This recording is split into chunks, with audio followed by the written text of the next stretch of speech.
வணக்கம். இன்றைய தலைப்புச் செய்திகள். நீதி வழங்குவதில் காலதாமதம் ஏற்படுவதை தவிர்க்க புதிய திட்டத்தை கொண்டு வர வேண்டும். உயர்நீதிமன்றம் தலைமை நீதிபதி மகாதேவன் பேச்சு. வருகின்ற 5 ஆண்டுகளில் புதுச்சேரிக்கு தேவையான உதவிகளை மத்திய அரசு செய்யும். மத்திய அமைச்சர் கிஷன் ரெட்டி பேச்சு. வானூர் அருகே பன்றிக்கு வைக்கப்பட்ட மீன்வெளியை கடக்க முயன்ற 2 பெண்கள் பலி.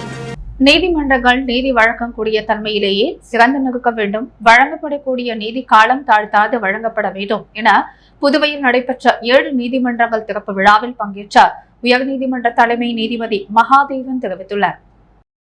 புதுச்சேரி நீதிமன்றம் வளாகத்தில் புதிய நீதிமன்றங்கள் திறப்பு விழா இன்று நடைபெற்றது. விழாவில் சென்னை உயர்நீதிமன்றம் தலைமை நீதிபதி மகாதேவன், புதுச்சேரி துணைநிலை ஆளுநர் சி வி ராதாகிருஷ்ணன், முதலமைச்சர் ரங்கசாமி ஆகியோர் கலந்து கொண்டார். மகிழா நீதிமன்றம், மொபைல் நீதிமன்றம், பாஸ்ட் ட்ராக் நீதிமன்றம், மாவட்ட கூடுதல் அமர்வு நீதிமன்றம், முதன்மை சிவில் நீதிமன்றம், 3 பிரிவுகள் என 7 புதிய நீதிமன்றங்களை திறந்து வைத்தனர். விழாவில் பேசிய சென்னை உயர்நீதிமன்ற தலைமை நீதிபதி மகாதேவன், நீதிமன்றங்களை நாடி வரக்கூடிய ஒரு சாமானிய மனிதனுக்கு கிடைக்க வேண்டிய நீதி என்பது காலத்தோடு கிடைக்க வேண்டிய நீதியாக மாறுமேயானால் அந்த நீதியை உருவாக்கிய அந்த சமூகத்திற்கு அதன் பலன் சென்று சேர்ந்ததாக அர்த்தம் என்று குறிப்பிட்டார். உயர்நீதிமன்றத்திலும் உச்ச நீதிமன்றத்திலும் வழக்குகளின் தேக்கத்தை நினைத்து பார்த்தால் மக்களுக்கு நீதி வழங்கக்கூடிய இந்த ஒரு அமைப்பு விரைவிலேயே வேறு விதத்தில் பார்க்கப்பட வேண்டும். காலதாமதத்தை தவிர்ப்பதற்காக ஒரு திட்டத்தை விரைந்து நாம் உருவாக்க வேண்டும் என்று தெரிவித்தார். முறையான நீதியை நீங்கள் வழங்கினால் முறை செய்து காப்பாற்றும் மன்னவன் என்ற நிலைமையை நீங்கள் அடைந்த ஒரு காலகட்டத்திலேயே நீங்கள் இறை என்ற தன்மையை அடைவீர்கள் என்று குறிப்பிட்ட அவர், நீதிமன்றங்கள் நீதி வழங்கக்கூடிய தன்மையிலேயே சிறந்து நிற்க வேண்டும். வழங்கப்படக்கூடிய நீதி காலம் தாழ்த்தாது வழங்கப்பட வேண்டும். குற்றங்கள் குறைதல் வேண்டும். நீதிமன்றங்கள் சமுதாயத்தினால் வழிபடுத்தக்கூடிய மையங்களாக மாற வேண்டும். பிற்காலத்திலேயே குற்றங்களே இல்லை என்ற நிலைமையை வேண்டும் என்று குறிப்பிட்டார். விழாவில் துணைநிலை ஆளுநர் ராதாகிருஷ்ணன் பேசும் பொழுது, ஆரோக்கியமான இடமாக நீதிமன்றம் இருக்க வேண்டும். அதைவிட நம்முடைய மனங்கள் ஆரோக்கியமானதாக மாற வேண்டும். எல்லோருக்கும் நீதி கிடைக்க வேண்டும். அது விரைந்து கிடைக்க வேண்டும் என்கிற உணர்வை நாம் பெற வேண்டும் என்றார். படிக்காத நீதிபதிகளாக சிலர் சமுதாயத்தில் இருக்கின்றவர்களால் தான் கட்ட பஞ்சாயத்து நடைபெறுகிறது. கட்ட பஞ்சாயத்து செய்பவர்களிடம் சென்றால் உடனடியாக நீதி கிடைக்கிறது என்று சொல்கிறார்கள். ஆனால் நீதிமன்றங்களில் நீதி விரைந்து கிடைத்தால் யாரும் கட்ட பஞ்சாயத்தை தேடி செல்ல மாட்டார்கள் என்று தெரிவித்த அவர், எத்தனை கவுடிகள் கோஷ்டி மோதலில் விழுந்தாலும் கட்ட பஞ்சாயத்தை ஒழிக்க முடியாது என்று குறிப்பிட்டார். நாட்டில் பைனான்ஸ், ஜுடிசியல் மற்றும் எலக்ட்ரோல் ஆகிய 3ம் ஜனநாயகத்தை கட்டி காக்கின்ற விதமாக மாற்றி அமைக்கப்பட வேண்டும் என்று குறிப்பிட்ட அவர், அப்பொழுதுதான் சாமானியனுக்கு நீதி விரைந்து கிடைக்கும். மாற்றங்களிலேயே இருக்கின்ற தவறுகளை சுட்டி காட்டுபவராக நாம் இருக்க வேண்டும். தவிர மாற்றங்களே கூடாது என்று சொல்பவர்களாக நாம் இருக்கக்கூடாது. மாற்றங்கள் நிகழும் போது அது ஒரு சமுதாயத்தின் மாற்றமாக இருக்கும் என்றார். நீதி, நேர்மை, நாணயம், சத்தியத்தை நிலைநாட்டுகின்ற வகையில் வழக்கறிஞர்களின் வாதங்கள் இருக்க வேண்டும். அப்பொழுதுதான் சாமானியனுக்கும் எளிதாக நீதி கிடைக்கும் என்று அவர் தெரிவித்தார். விழாவில் சென்னை உயர்நீதிமன்றம் நீதிபதிகள் கிருஷ்ணகுமார், சரவணன், சட்டத்துறை அமைச்சர் லட்சுமி நாராயணன் மற்றும் புதுச்சேரி நீதிமன்றம் நீதிபதிகள், வழக்கறிஞர்கள் ஆகியோர் கலந்து கொண்டனர். புதுச்சேரி பாஜக கட்சிகள் பிரச்சனைகள் இருப்பது எனக்கு தெரியும் என்ற பிரதமர், பாஜக தலைவர், உள்துறை அமைச்சர் ஆகியோர் வழிகாட்டுதல்படி பிரச்சனை சரி செய்யப்படும் என்று மத்திய அமைச்சர் கிஷன் ரெட்டி தெரிவித்துள்ளார். புதுச்சேரி பாஜகவின் மாநில சிறப்பு செயற்குழு கூட்டம் இன்று தனியார் திருமண மண்டபத்தில் நடைபெற்றது. செயற்குழு கூட்டத்தில் மத்திய அமைச்சர் கிருஷ்ண ரெட்டி, மேலிட பொறுப்பாளர் சுரானா, மாநில தலைவர் செல்வகணபதி, உள்துறை அமைச்சர் நமச்சிவாயம் உள்ளிட்ட அமைச்சர்கள், சட்டமன்ற உறுப்பினர்கள், நிர்வாகிகள் என 100க்கும் மேற்பட்டவர்கள் திரளாக கலந்து கொண்டனர். கூட்டத்தில் பேசிய மத்திய அமைச்சர் கிருஷ்ணன் ரெட்டி, அனைவருக்கும் ஒன்றாக இருந்து செயல்பட வேண்டும். புதுச்சேரி பாஜக கட்சிக்குள் பிரச்சனைகள் இருப்பது எனக்கு தெரியும்.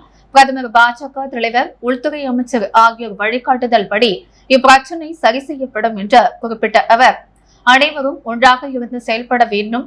வருகின்ற 5 ஆண்டுகளில் புதுச்சேரிக்கு தேவையான உதவிகளை மத்திய அரசு செய்யும் என்றார். அனைவரும் ஒன்றாக இருந்தால் வருகின்ற சட்டமன்ற தேர்தலில் வெற்றி பெற்று ஆட்சியை அமைப்போம் என்று குறிப்பிட்டார். விழுப்புரம் மாவட்டம் வானூர் அடுத்த புளிச்சப்பள்ளம் கிராமத்தில் பன்றிக்கு வைக்கப்பட்ட மீன் வேலியை கடக்க முயன்ற 2 பெண்கள் பரிதாபமாக உயிரிழந்த சம்பவம் பெரும் சோகத்தை ஏற்படுத்தியுள்ளது. விழுப்புரம் மாவட்டம் வானூர் அடுத்த புளிச்சப்பள்ளம் கிராம காலனி பகுதியைச் சேர்ந்தவர் பொன்னுமுத்து, மனைவி சத்யவாணி, வயது 50. இவரும் அதே பகுதியைச் சேர்ந்த வீரப்பன் மனைவி வீரம்மாள், வயது 53. இருவரும் இன்று காலை கந்தசுவாமி என்பவருடைய வயலுக்கு வேலைக்கு சென்றுள்ளனர். பிற்பகல் வேலை முடிந்து வீட்டுக்கு வந்தவர்கள் அங்கு பன்றிக்கு போடும் இரும்பு முள்வேலியை தாண்டும் பொழுது சத்யவாணி மின்சாரம் தாக்கி சுருண்டு விழுந்துள்ளார். அவரை காப்பாற்ற சென்ற வீரம்மாளையும் மின்சாரம் தாக்கியுள்ளது. இருவரும் சம்பவ இடத்திலேயே உயிரிழந்துள்ளனர். நேற்று இரவு பெய்த மழையில் அந்த பகுதியில் மின்சாரம் கம்பி அறுந்து விழுந்ததால் மின்சாரம் தடைப்பட்டது. இது மின்துறை ஊழியர்கள் கவனத்திற்கு வராமல் இருந்துள்ளது. இன்று மீண்டும் மின்சாரம் சப்ளை கொடுக்கப்பட்டது. அப்பொழுது அறுந்து விழுந்த மின் கம்பி அங்கு சவுக்கு தோப்பு பகுதியில் ஏற்கனவே அமைக்கப்பட்டிருந்த இரும்பு தடுப்பு வேலியில் 12 கூலி தொழிலாளர்களும் மின்சாரம் தாக்கி உயிரிழந்து விசாரணையில் தெரிய வந்தது. தகவல் அறிந்த வானூர் போலீசார் பிரேதத்தை கைப்பற்றி ஜிப்மர் மருத்துவமனைக்கு உடற்கூறு ஆய்வுக்காக அனுப்பி வைத்து இதுகுறித்து வழக்கு பதிவு செய்து விசாரணை மேற்கொண்டு வருகின்றனர். பகுஜன் சமாஜ் கட்சியின் தமிழ்நாடு தலைவர் ஆம்ஸ்ட்ராங் படுகொலைக்கு நீதி வேண்டி மாபெரும் கண்டன பேரணி நடைபெற்றது. பகுஜன் சமாஜ் கட்சியின் தமிழ்நாடு தலைவரும் சமூக போராளியுமான வழக்கறிஞர் ஆம்ஸ்ட்ராங்கின் படுகொலைக்கு நீதி வேண்டி புதுச்சேரியில் மாபெரும் கண்டன பேரணி நடைபெற்றது. தோழர்கள் இயக்கம் சார்பில் நடைபெற்ற இந்த பேரணி புதுச்சேரி அண்ணா சிலையில் இருந்து தொடங்கி நேரு வீதி, காந்தி வீதி வழியாக சென்று சட்டப்பேரவை பின்பு முடிவடைந்தது. இதில் சமூக இயக்கம், பொதுநல அமைப்புகளைச் சேர்ந்த தலைவர்கள் பல கலந்து கொண்டனர். அரியாங்குப்பம் சட்டமன்ற அலுவலகத்தில் ஆதிதிராவிடர் மக்களுக்கு திருமண உதவித்தொகை வழங்கும் நிகழ்ச்சி சட்டமன்ற உறுப்பினர் பாஸ்கர் தலைமையில் நடைபெற்றது.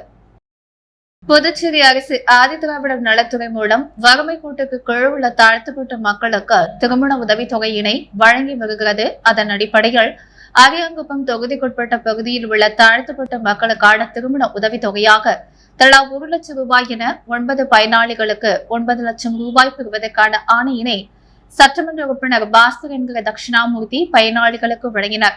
இந்த நிகழ்ச்சியில் என்ஆர் காங்கிரஸ் உள்ளிட்ட கூட்டணி கட்சியின் நிர்வாகிகள் பலர் உடனிருந்தனர்.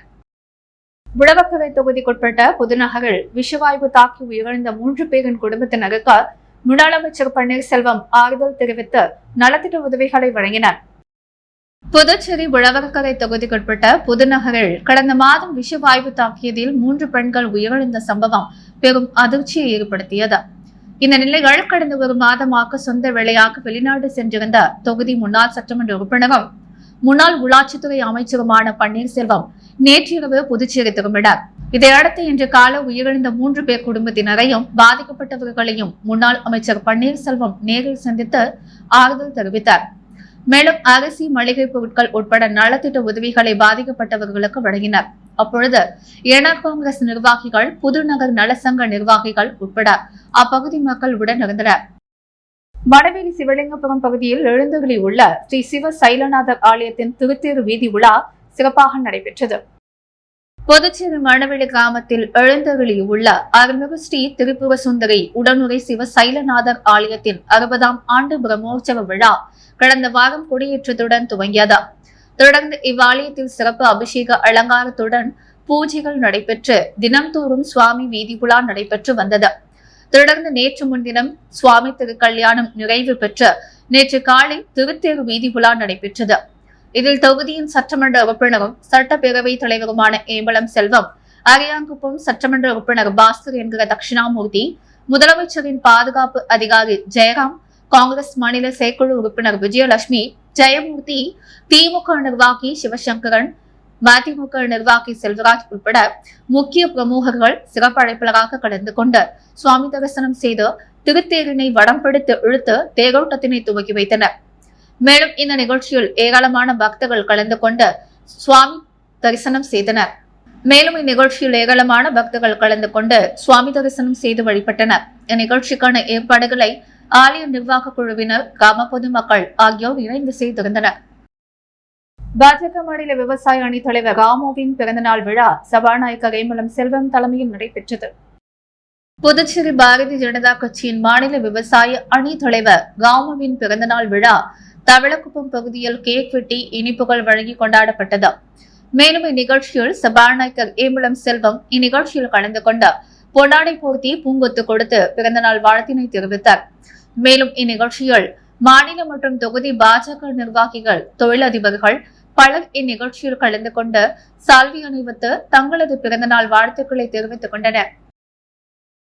பிரான்ஸ் நாட்டு தேசிய தினத்தையொட்டி புதுச்சேரி கடற்கரை சாலையில் உள்ள போர் வீரர் நினைவிடத்தில் இரு நாடுகளின் சார்பில் மரியாதை செலுத்தப்பட்டது.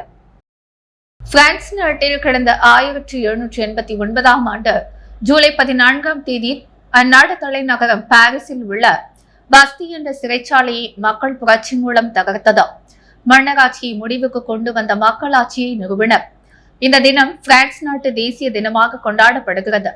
இதையொட்டி புதுச்சேரி கடற்கரையில் உள்ள பிரெஞ்சு போர் வீரர்கள் நினைவிடத்தில் இரு நாட்டு தேசிய கொடிகள் ஏற்றியும் தேசிய கீதங்கள் இசைத்தும் 1ஆம் ஆண்டு 2ஆம் உலகப் போரின் பொழுது உயிரிழந்த பிரான்ஸ் நாட்டிற்கு ஆதரவாக போரில் ஈடுபட்ட இந்திய வீரர்கள் மற்றும் பிரான்ஸ் நாட்டு வீரர்களுக்கு மரியாதை செலுத்தும் நிகழ்ச்சி நடைபெற்றது. புதுச்சேரி மற்றும் சென்னை பிரெஞ்சு துணை தூதர் லிசி டால்போட்ரே, மாவட்ட ஆட்சியர் குளோத்திங்கன் மற்றும் பிரெஞ்சு தூதரக அதிகாரிகள் ஆகிய போர் வீரர்கள் நினைவு சின்னத்திற்கு மலர் வளையம் வைத்து போரில் உயிர்நீத்த வீரர்களுக்கு மரியாதை செலுத்தினர். பிரான்ஸ் நாட்டின் குடியரசு தினத்தை கொண்டாடும் வகையில் புதுச்சேரி கடற்கரை சாலையில் நடைபெற்ற டார்ச் லைட் பேரணியில் பிரான்ஸ் நாட் மற்றும் பிரெஞ்சு குடியுரிமை பெற்ற மக்கள் 1000க்கும் மேற்பட்டோர் பங்கேற்றனர். ஆண்டுதோறும் ஜூலை 14ஆம் தேதி பிரான்ஸ் நாட்டின் குடியரசு தினத்தை கொண்டாடும் வகையில் இந்தோ பிரான்ஸ் கூட்டமைப்பு சார்பில் புதுச்சேரி, காரைக்கால், மாஹே, ஏனம் ஆகிய 4 பிராந்தியங்களில் உள்ள பிரெஞ்சு வாழ் குடியிருப்பு மக்கள் மற்றும் பிரான்ஸ் நாட்டைச் சேர்ந்தவர்கள் மற்றும் தமிழ் மக்கள் பங்கேற்ற டார்ச் லைட் பேரணி புதுச்சேரியில் நடைபெற்றது. புதுச்சேரி கடற்கரை சாலை டூப்ளக்ஸ் சிலை முன்பு தொடங்கிய இந்த பேரணியால் சுமார் 2000க்கும் மேற்பட்ட பிரெஞ்சு வாழ் மக்கள் மற்றும் தமிழ் மக்கள் கையில் டார்ச் லைட்டுடன் பேண்ட் இசை முழங்க பிரான்ஸ் நாட்டு கொடியை ஏந்தி சென்ற பேரணி பிரெஞ்சு துணை தூதரகத்தில் முடிவடைந்தது. புதுச்சேரியில் கடந்த 10 ஆண்டுகளாக பிரான்ஸ் நாட்டின் குடியரசு தினம் கொண்டாடப்பட்டு வருகிறது. புதுச்சேரி வாழ் பிரான்ஸ் நாட்டு மக்கள் மற்றும் பிரெஞ்சு குடியுரிமை பெற்றவர்கள் இந்த பேரணியில் கலந்து கொண்ட டார்ச் லைட்டை பிடித்து சென்று கொண்டாடி வருகின்றனர். மேலும் பல்வேறு கலை நிகழ்ச்சிகளுக்கும் ஏற்பாடு செய்யப்பட்டுள்ளது. புதுச்சேரியில் உள்ள ஏழை எளிய அல்லது பெற்றோர்கள் இல்லாத அல்லது பராமரிப்பு இல்லாத அரசு மாணவர்களுக்கான கல்வி சார்ந்த உபகரணங்களை தனது புதிய அலுவலகத்தில் வழக்கறிஞர் ஐயப்பன் வழங்கினார். புதுச்சேரி முருங்கம்பாக்கத்தில் உள்ள அலுவலகத்தில் ஏழை எளிய மற்றும் பெற்றோர் இல்லாத மாணவர்களுக்கு தொடர்ந்து கல்வி சார்ந்த உபகரணங்களை வழங்கி வந்த வழக்கறிஞர் ஐயப்பன் புதிய அலுவலகத்தை திறந்துள்ளார். இந்த அலுவலகத்தில் ஏழை எளிய அல்லது பெற்றோர்கள் இல்லாத பராமரிப்பு இல்லாத அரசு பள்ளி மாணவர்கள் அவர்களுக்கு தேவையான கல்வி சார்ந்த உபகரணங்களை பெறுவதற்காக திறக்கப்பட்ட இந்த அலுவலகத்தில் மாணவர்கள் மட்டுமே தங்கள் பெயர்களையும் முகவரிகளையும் பதிவு செய்து அவர்களுக்கு தேவையான கல்வி சார்ந்த உபகரணங்களை இந்த அலுவலகத்திலிருந்து எடுத்துச் செல்ல வேண்டும் என்று கட்டாயமாக தெரிவித்து இந்த நிலையில் இந்த புதிய அலுவலகத்தில் மாணவர்களுக்கு கல்வி சார்ந்த உபகரணங்களை வழக்கறிஞர் ஐயப்பன் வழங்கி வாழ்த்துக்களை தெரிவித்தார். மேலும் அவசர தேவை இருப்பின் எப்பொழுது வேண்டுமானாலும் அணுகலாம் எனவும் தெரிவித்துள்ளார். ஸ்வச் பாரத் மிஷன் 2 வார கொண்டாட்டத்தின் ஒரு பகுதியாக கடற்கரை சாலையில் விழிப்புணர்வு பேரணி நடைபெற்றது. இந்திய அரசின் ஸ்வச் பாரத் மிஷன் 2 வார கொண்டாட்டத்தின் ஒரு பகுதியாக பாண்டிச்சேரி ராக் கடற்கரையில் தூய்மை விழிப்புணர்வு பேரணி நடைபெற்றது. இதில் பொதுமக்கள், துப்புரவு பணியாளர்கள் மற்றும் இந்தியன் ஆயில் ஊழியர்கள் திரளாக கலந்து கொண்டனர். கடற்கரை சாலை காந்தி திடலில் இருந்து விழிப்புணர்வு பாதகைகளுடன் தொடங்கிய இந்த பேரணி டூப்ளக்ஸ் சிலையில் முடிவடைந்தது. அங்கிருந்து அவர்கள் கடற்கரையில் உள்ள குப்பைகளை சுத்தம் செய்யும் பணியில் ஈடுபட்டனர். இந்த சுத்தம் செய்யும் பணிக்கு ஏற்பாடு செய்து தந்த நகராட்சி அதிகாரிகளுக்கு இந்தியன் ஆயில் சார்பில் நன்றியையும் அவர்கள் தெரிவித்தனர். பிரெஞ்சு நாட்டின் தேசிய தினத்தை முன்னிட்டு காரைக்காலில் உள்ள 2ஆம் உலகப் போரில் உயிர்நீத்த ராணுவ வீரர்களின் நினைவிடத்தில் மலர் வளையம் வைத்து மரியாதை செலுத்தப்பட்டது. பிரெஞ்சு தேசிய தினமாக ஜூலை 14ஆம் தேதி இன்று பிரெஞ்சு தேசிய தினம் விழாவை முன்னிட்டு புதுச்சேரி மாநிலம் காரைக்கால் மாவட்ட ஆட்சியர் அலுவலகம் எதிரே உள்ள 2ஆம் உலகப் போரில் உயிர்நீத்த ராணுவ வீரர்கள் நினைவு சதுக்கத்தில் இரு நாடுகளின் தேசிய கொடிகள் ஏற்றப்பட்டது. தொடர்ந்து நினைவு சதுக்கத்தில் மலர் வளையங்கள் வைத்து கொடி வணக்கம் செலுத்தப்பட்டது. இதில் மாவட்ட துணை ஆட்சியர் ஜான்சன், பிரெஞ்சு துணை தூதர் புளோரன், முன்னாள் ராணுவ வீரர்கள், பிரெஞ்சு மாணவர்கள் உள்ளிட்டோர் கலந்து கொண்டனர். இதில் மாணவர்கள் இரு நாட்டு தேசிய கீதங்களை பாடினார்கள். திருச்சிற்றம்பலம் வேதபுரீஸ்வரர் நகரில் எழுந்தருளி இருக்கும் ஸ்ரீ லலிதாம்பிகை ஆலயத்தில் ஸ்ரீ ஆசாத நவராத்திரி திருவிழா மற்றும் ஸ்ரீ மங்கள சந்தி ஹோமம் சிறப்பாக நடைபெற்றது. புதுச்சேரி அடுத்துள்ள தமிழக பகுதியான திருச்சிற்றம்பலம் வேதபுரீஸ்வரர் நகரில் எழுந்தருளி உள்ள ஆறுமுக ஸ்ரீ குகானந்தர் சித்தர் பீடத்தில் அமைந்துள்ள ஸ்ரீ வாராகி அம்மன் மற்றும் லலிதாம்பிகை ஆலயத்தில் ஸ்ரீ ஆஷாட நவராத்திரி திருவிழா மற்றும் ஸ்ரீ மங்கள சண்டி ஹோமம் கடந்த 6ஆம் தேதி சனிக்கிழமை முதல் தொடர்ந்து நடைபெற்று வருகிறது. இதில் முக்கிய நிகழ்வாக நேற்று மாலை வேத பிரார்த்தனை, மகா கணபதி ஹோமம், மகா சங்கல்ப கலச ஸ்தாபனம், ஸ்ரீ சண்டி ஆவாகனம், ஆபரண பூஜை, பாராயணம், சதுஸ்ரீ யோகினி பைரவ பலி பூஜை மற்றும் மகா தீபாராதனைகளுடன் சிறப்பு பூஜைகள் நிறைவு பெற்று பூர்ணாஹிதி செய்யப்பட்டது. இந்த நிகழ்ச்சியில் ஏராளமான பக்தர்கள் கலந்து கொண்டு சுவாமி தரிசனம் செய்து வழிபட்டனர். இந்நிகழ்ச்சிக்கான ஏற்பாடுகளை மேல்நிலையம் அறக்கட்டளை, ஸ்ரீ வித்யா உபாசகர், லலிதாம்பிகை ஸ்தாபனம், ஸ்ரீ சக்தி சுவாமிகள் செய்திருந்தனர். நேதாஜி நகரில் கஸ்தூரிபாய் காந்தி வீதியில் மின் விளக்கு அமைத்து கொடுக்கும்படி உப்பிளம் தொகுதி திமுக சட்டமன்ற உறுப்பினர் அனிபால் கென்னடியுடன் கோரிக்கையை ஏற்று மின் விளக்குகள் அமைக்கப்பட்டதற்கு அப்பகுதி மக்கள் நன்றி தெரிவித்தனர். புதுச்சேரி உப்பிளம் தொகுதிக்குட்பட்ட நேதாஜி நகர் ஒன்றில் கஸ்தூரிபாய் காந்தி வீதியில் மின்விளக்கு எரியாமல் இருந்ததை அப்பகுதி மக்கள் உப்பிளம் தொகுதி திமுக சட்டமன்ற உறுப்பினர் அனிபால் கென்னடியிடம் அலைபேசி மூலம் தெரிவித்தனர். அதனைத் தொடர்ந்து தனது கழக சகோதரர்களுடன் சென்று நேரில் ஆய்வு மேற்கொண்டார்.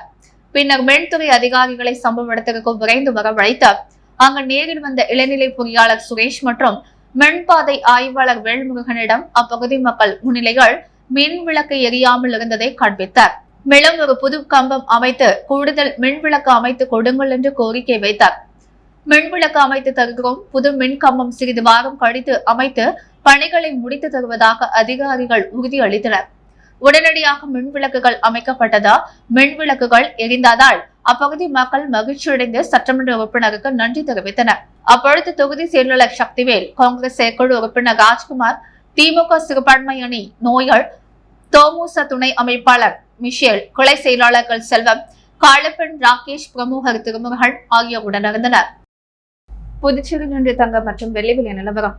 முத்து கோல்ட் ஹவுஸ் வழங்கும் இன்றைய தங்கம் மற்றும் வெள்ளி விலை நிலவரம். தங்கம் 1 கிராம் 6760 ரூபாய், வெள்ளி 1 கிராம் 97 ரூபாய். மீண்டும் இன்றைய முக்கிய செய்திகள்.